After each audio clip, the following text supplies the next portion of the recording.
আসসালামু আলাইকুম।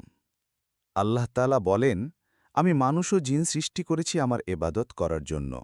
আর এবাদতের প্রথম ধাপ হচ্ছে অজু। আমাদের অজু কি সঠিক হচ্ছে? চলুন কোরআন থেকে দেখি। সূরা মায়েদা, আয়াত নম্বর ৬। আয়াতটিকে আমরা ভেঙে ভেঙে দেখি যাতে করে আমাদের বুঝতে সুবিধা হয়। ইয়া আইয়ুহাল্লাযীনা আমানু, হে ঈমানদারগণ, ইযা কুমতুম ইলাস সলাতি, যখন তোমরা সালাতে দাঁড়াবে, ফাগসিলু, এর অর্থ হল ধুয়ে নেবে। কি কি ধুবে?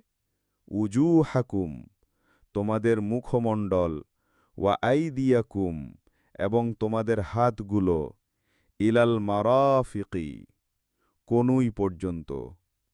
এখানে বলা হয়েছে মুখমণ্ডল এবং হাত ধুয়ে নিতে হবে।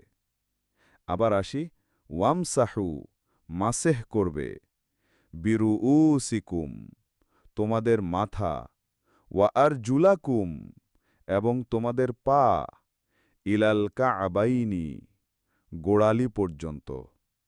এখানে স্পষ্ট দেখা যাচ্ছে মাথা এবং পা মাসেহ করতে হবে। আমাদের বর্তমান রেওয়াজ অনুযায়ী উপরের ধৌত করার আরবি শব্দ শুধু মুখমণ্ডল এবং হাতের জন্য ব্যবহৃত হয়েছে। যদি তা না হয়, মুখমণ্ডল এবং হাতের পরে পায়ের কথাও থাকত। কিন্তু পায়ে মাসেহ করার জন্য যে শব্দ ব্যবহার হয়েছে তার পরে এসেছে, যার মানে আমাদের পায়েও মাসেহ করতে হবে। পায়ে যদি কোনো ময়লা থাকে, অজু করার আগে তা ধুয়ে ফেলতে হবে। আজকের ভিডিওটি এই পর্যন্ত।